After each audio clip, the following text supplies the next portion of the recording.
friends of Fiddlers on the Move, European leading festival for learning the violin diversity and of course fiddle diversity as well. It's nice to see you all. Well, I don't see you, but yeah, let's say it's nice that you see me. And I really hope I will be so lucky to see you all in live edition of Fiddlers on the Move. Even this year or any time later, to have the real jam sessions, real learning sessions and lots of fun together with learning folk music. My name is Bojan. I come from Slovenia. I'm originally classical viola player. I'm kind of a refugee to the world of folk music. I started to study folk styles seriously after the age of 40. That's why I always want also to give people courage to jump into this pool. I know there are many people out there that play folk music like all day long, but there are also maybe some people in the audience that don't have a courage to try it yet, or they think it's something that I will be never able to do, or something that it's not for me, or it doesn't go well together with my style. My teacher said that I will destroy my classical technique if I play folk music and stuff like that. So no fears, come jump into the pool. If you're a composer, if you're a jazz musician, especially, the best way of extending your vocabulary is folk music. I decided to use this time for focusing on a little detail, which is twin notes, two repeated notes, actually one repeated note, the two subsequent same notes. Like this is twin notes. And then I will discuss the possibilities how to create interesting rhythms with this tool, with using twin notes, and what ornamentations are used in the tune that I will present. I won't present the whole tune. I will present the tune, but we won't really learn everything in the tune. I will more focus on the style, and then you can scroll back and you can learn everything. So what do I mean with twin notes? I will just say a few more words about that. Let's say we have 4 notes groupings. Then in 4 notes groupings we can play twin notes at the first and the second place, like.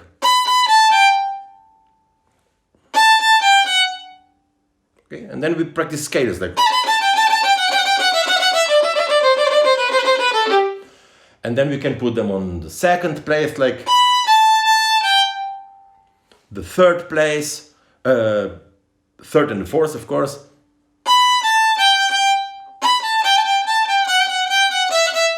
And this is a rhythmic element. And the most interesting rhythm is created if we put the same notes at the last place and the first note of the next group.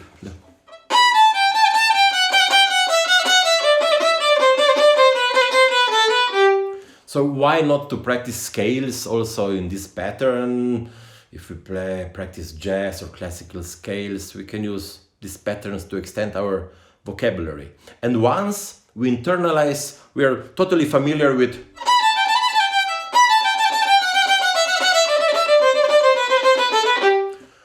one of 4 options, then we play a combination of 2. Let's say we choose the first and the second line, and we practice like this.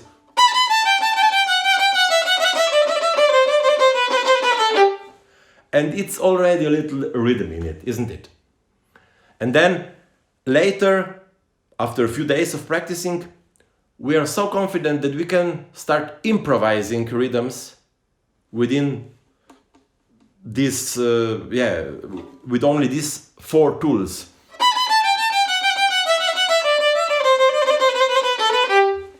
And that's what we can use later in improvisation or in composing music to sound a little bit different at one passage. I think folk music is extremely rich in the vocabulary, in the melodic lines, in the phrasing.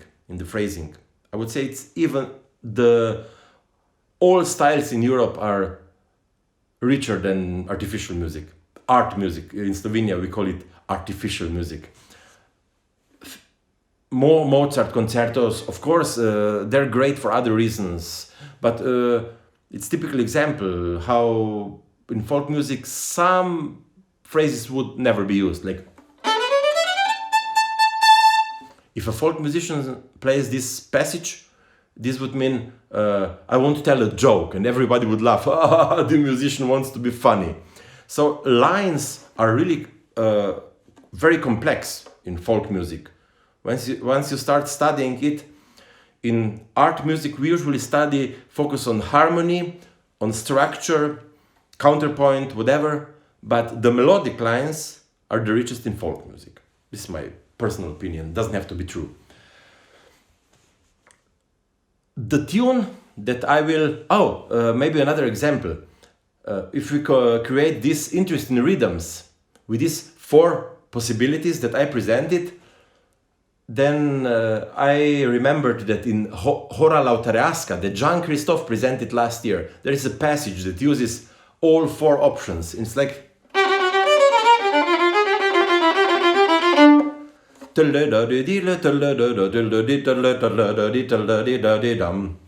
the rhythm is an interesting thing here. Rhythm. And that's how we can compose music, with using rhythm out of the melodic lines. In this case, twin notes. The tune that I will work on is Hora lui Mihaela. It's a Romanian tune known by, or composed by, no idea, Ion Pietre Stoican, a great maestro of Romanian fiddle music. Maybe Wouter will tell an anecdote. He told me an anecdote once about Ion Pietre. We should do it proper way. We should present the tune first and then jump into details. Baria, just a second. Okay. Baria is our director of the photography, but she also plays fiddle a little bit. Oh, hi Baria. This is Baria, my main man tonight. She will play this is Ali G already. Let's stay Eastern European. Can you play Hora lui Mihaela? So we present the tune. Yes. To all the participants of Fiddlers of the Move on the Move 2021 online edition.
Everybody clap hands to Baria, our director of photography. I hope you come back. Maybe we can play some more if I don't run out of the time. Okay, this tune begins with the first theme. This is very special. beginning, first theme. And first we learn only the theme without ornamentation. It goes like this. 3, 4, 1.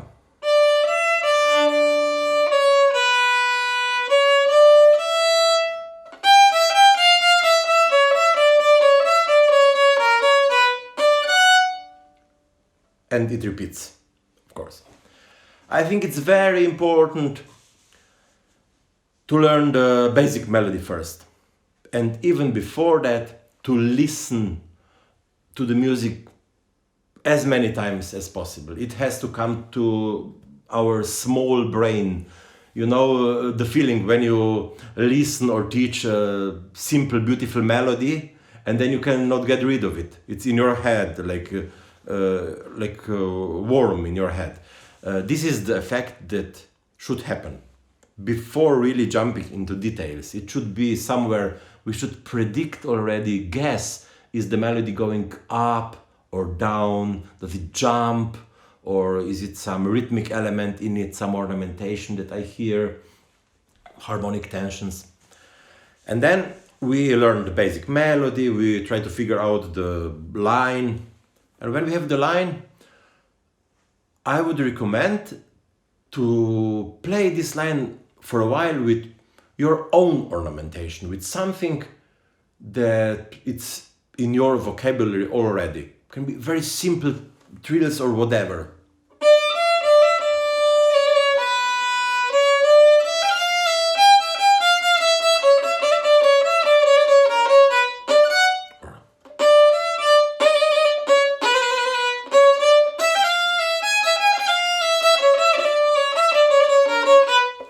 So just improvise for a while and try to recall your existing vocabulary already.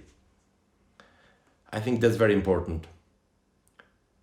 I speak Serbian language, but I wouldn't say I speak Serbian violin, Serbian traditional fiddle language. I know many tunes. For speaking one language, you have to be able to communicate spontaneously. This means improvising ornaments, improvising in the style, composing tunes or music in this style. These are all elements that and of course, having a huge bag of the tunes that you learned. That's it. Don't learn just rules. You have to have the bag of the tunes. It's like speaking the language and not knowing the words. Let's have a huge bag of the tunes. And now we can check out what Maestro Stoican did for ornamentation in the first theme. So instead of, he plays a lower appoggiatura, like, oh, what's that? So the ornament with the upper finger, with the fourth finger, is here stretching the fourth finger to get the blue note. It's a classical blue note. In minor blues, this would be -5. On C sharp, I added inverted Mordent, which is a single trill down. Instead of, I do normal trill, half-tone trill, and then a passage that includes the subject of my presentation. Finally.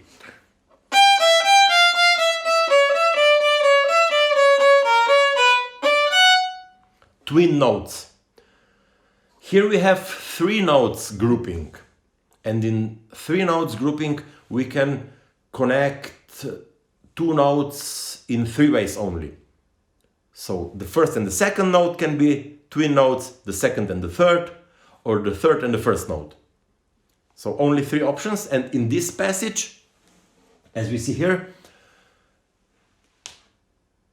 there are 2 options used. So connecting first and the second, and connecting third and the first.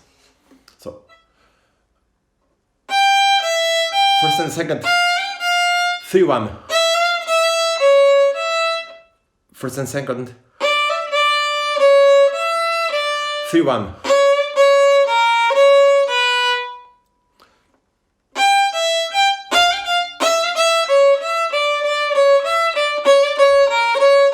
I missed one.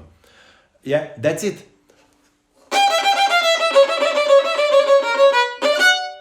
And yes, what do I play in between? Just how do I play two notes? You hear that I play some ornament. It's an easy ornament. So two subsequent same notes can be performed on the violin, of course, with playing down and up stroke. This is the most normal way, it's classical way.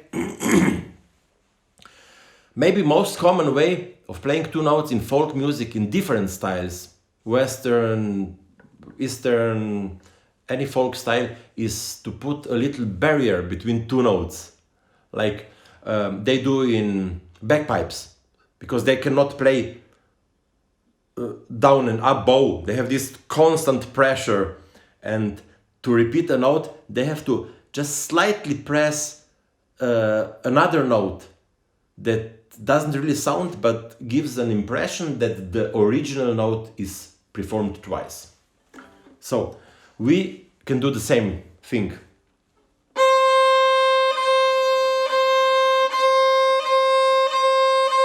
And we can practice it.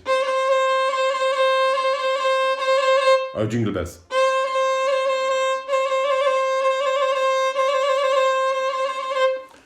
It's not so easy because the string has to be touched really gently.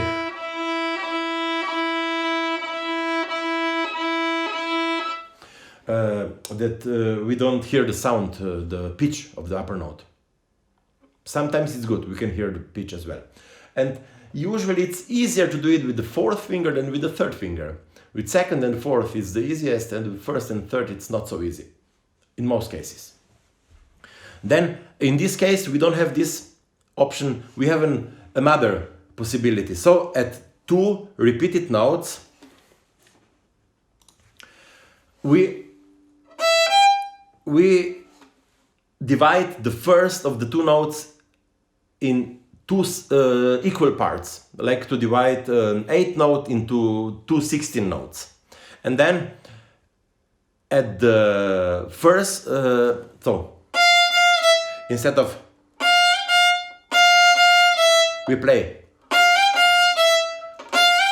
it's like an ornament on the first of the two notes, on the second part of the first note, on the second 16th. So instead of we have, and then this note can be also played like totally confident with the sound, but this is not very common. Usually in folk music, this note would be only a rhythmic element and would be performed as a ghost note. So,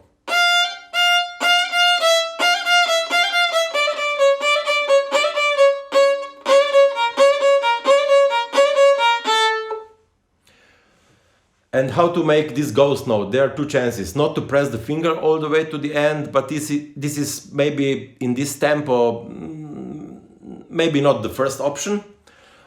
Maybe a little bit of phrasing with the bow. So just stop the bow as soon as we hear the second 16 notes.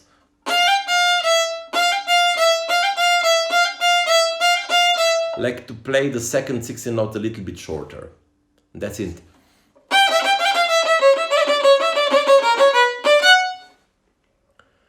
And that's for the first theme. It's only another thing I want to point out. It's the harmonic tension. Actually, the tension of the melody on top of the harmony. We are in F sharp 7 here. And the melody is like -9. And what's this? F natural. It's like an upper approach note to the 7. It's very special, it's very strange, very bluesy. And we can also think about it as a blue note in the original key, like in B minor. This would be the classical blue note. But this pattern on top of F sharp 7 can be used also as something that you would play in your vocabulary on top of any 7 chords, or any 2-5-1 progression, maybe in minor.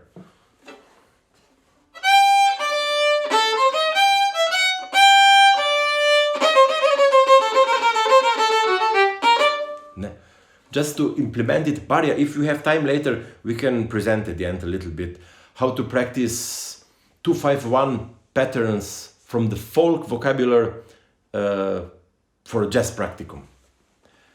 And that's all for the first theme. And in Hora lui Mihaela, it's a very interesting thing. After the first theme, it comes the second theme. They have so much order in this Eastern European music.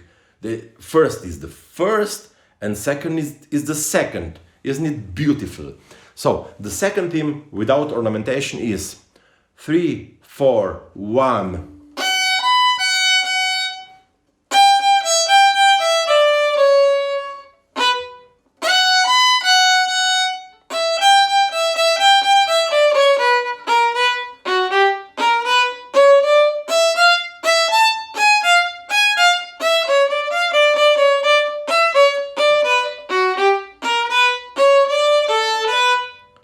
And another time, so it's performed twice, of course.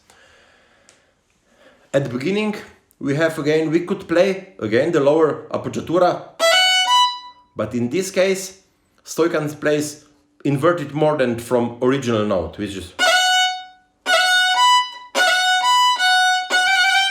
And what's that? Oh, the trill finishing on the upper note. Oh, it took me really long to internalize that feeling. Oh, what's that?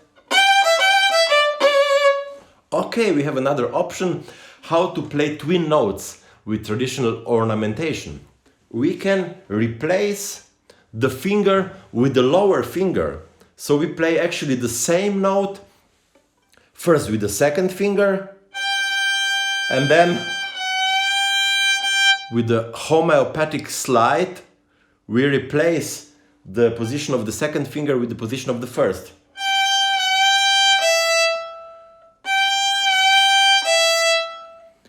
Yeah, this would require a little more detailed technical explanation. I don't have time for it. But I would say just attach the lower finger to the higher finger, attach, and don't change the position or don't stretch the first finger, don't change the shape of the finger, but perform a circular motion of the forearm. And this circular motion will just slide the second off the string and kind of put the first finger at the place or almost at the place where the second was. And Stoican plays here also a little appoggiatura, so it sounds like slowly.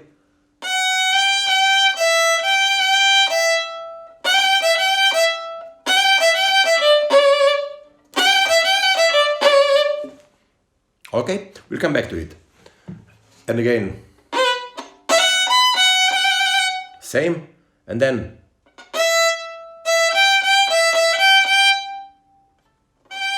yes, here we have the same tool. We use the same tool replacing the fingers, but we change bow. We don't play legato, we don't play slurred.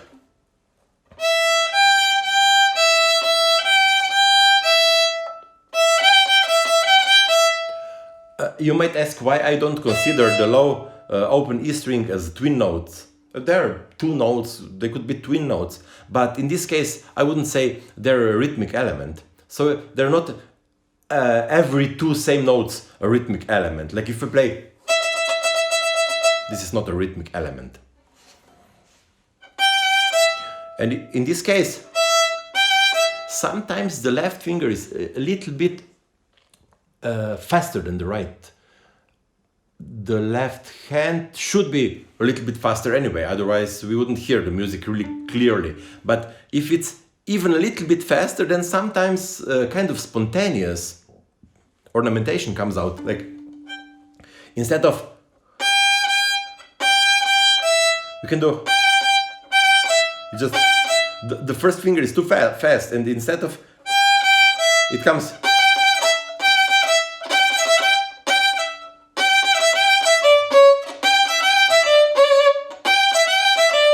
slowly. So instead of, it would sound like,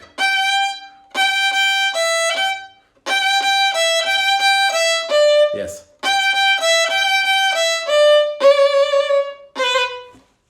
Yes, that's another option, to play notes slurred and replacing fingers.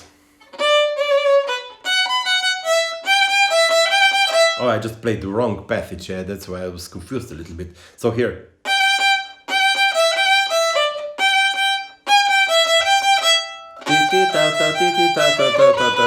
Okay.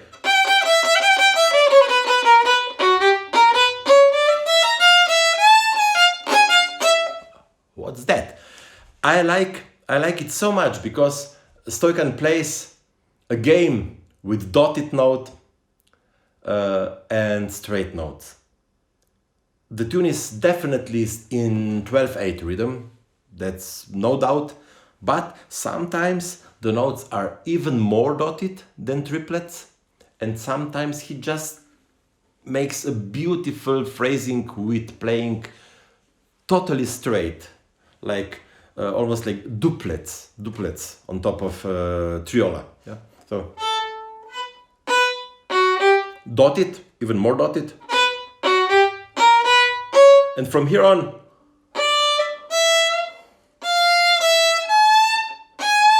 and here dotted again.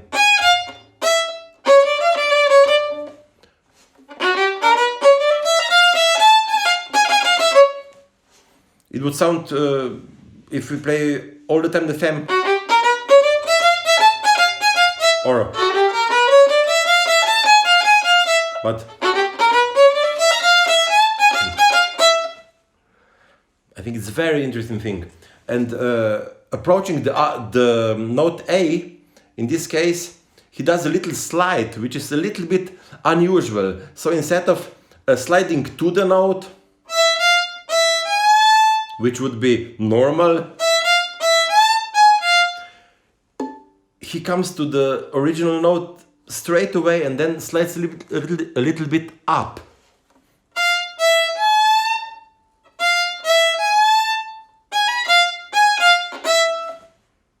It's very special effect, very special effect. And then here we have another passage that can be used as a 2-5-1 pattern.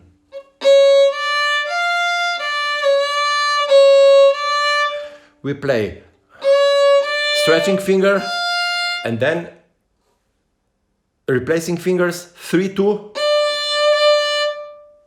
3-2, and 1 next to it, and 2-3, 2-3, 1.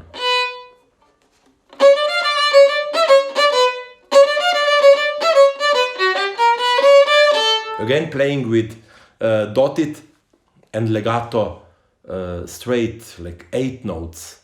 So I transcribed the tune in 4/4, even if it's totally obvious it's not in 4/4, it's in 12/8, just because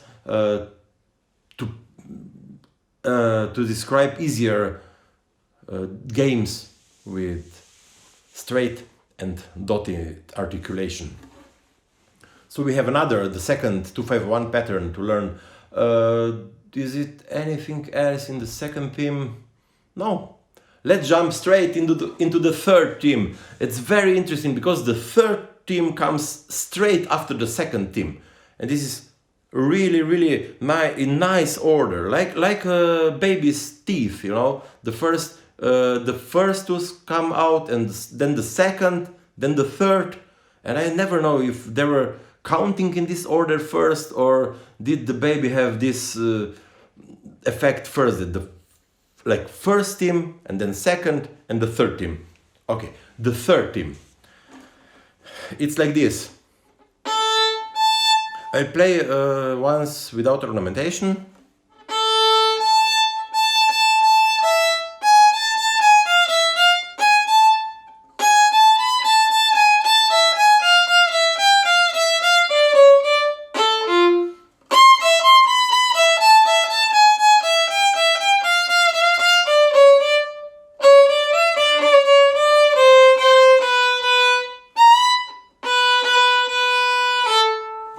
So the third theme is like this, and the beginning is actually only an effect. I would say it's an effect. It can be played or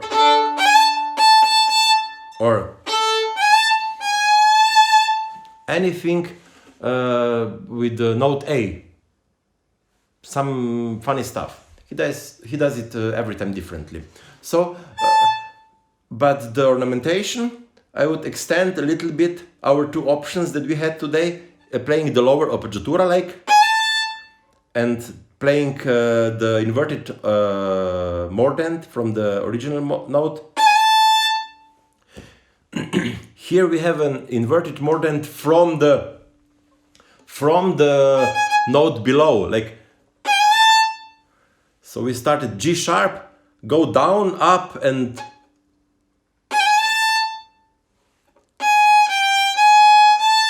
so it happens really fast. And then we can play or twice, and then, and that's what I find really, really hard. Because there I feel like quadruple in the time of 3 notes, and I don't know actually how to explain it. I wrote it down, so I will just perform it slowly.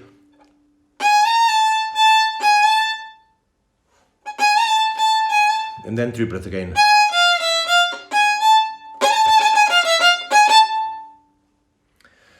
And then we have passages with twin notes again. And this time there we have slurred ornaments. They're maybe a little bit like this barrier that I explained at the beginning, or the other ornament that I explained at the beginning. So instead of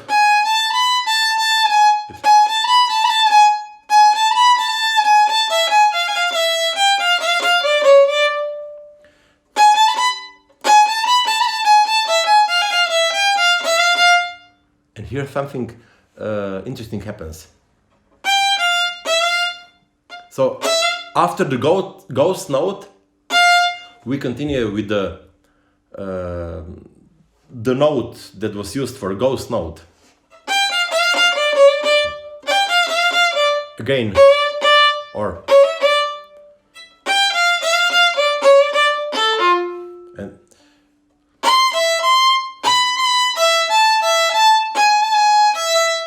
here we can play G or G sharp. So,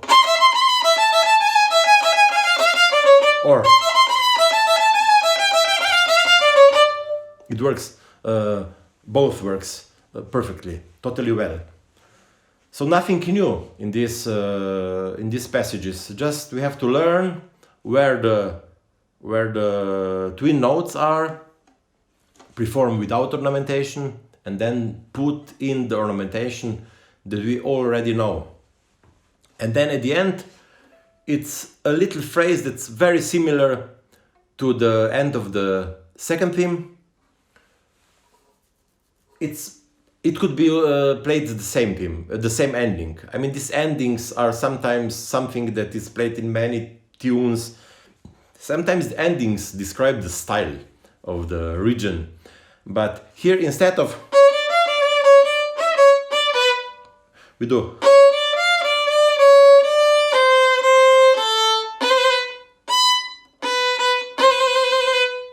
Again, we go 3 2 1, 1, on C, natural, 1, and then replacing it with the second finger and play a mordent on the first and inverted mordent on the upper B. And again.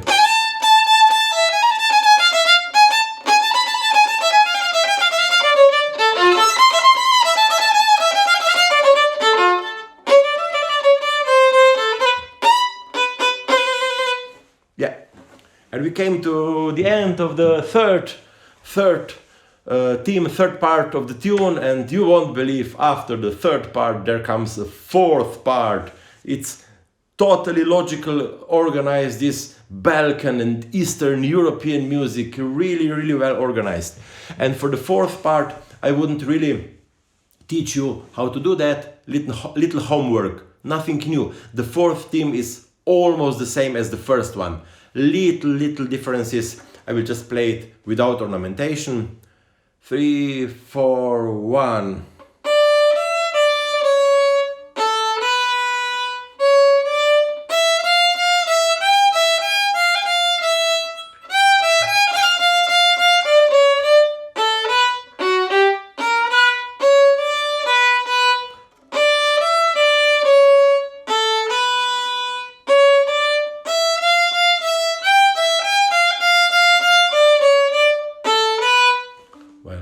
I wasn't able to play totally without ornamentation. Yeah, but that's it. Maybe you will find challenging this.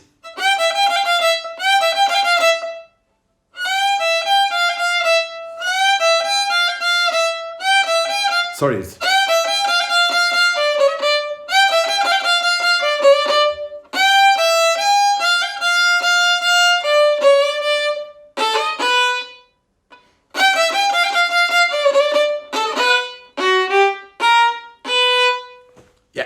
And we came to the end.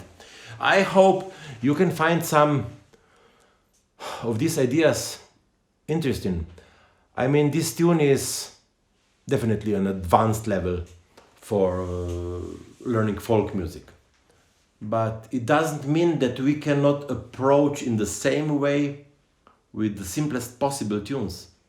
And just, instead of just learning, to have a little better look inside. What's happening there? Which lines are used? What's interesting? How can I implement that to my own vocabulary? How can I use it in my improvisation? How can I use it for composing music? And yeah, I hope this could help you. And our director of photography, that's also a violin player, I really recommend to everybody, you should have a director of photography that plays a fiddle. This is the best thing you can do, because especially if this person plays fiddle better than you, then Maria, would you join me and play? We can play some. Yes. Yeah, we can play. But this is not the fiddle, Maria. Oh well, maybe it will be easier for chords. Okay, so we will just. Because I was talking about practicing these patterns on top of 2-5-1 progressions, so we can just play maybe starting from A minor, and I will, yeah, through A major 7 I will come to D and then maybe to G. Okay? So A minor and 2-5-1. 1, 2, 3, 1.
And that's all for my contribution to the online edition of the Fiddlers on the Move European leading festival for fiddle and violin diversity. You get 2 in 1, and you have to clap now. Like it's not online edition. We have to feel that we are like human beings. Okay, so please clap hands.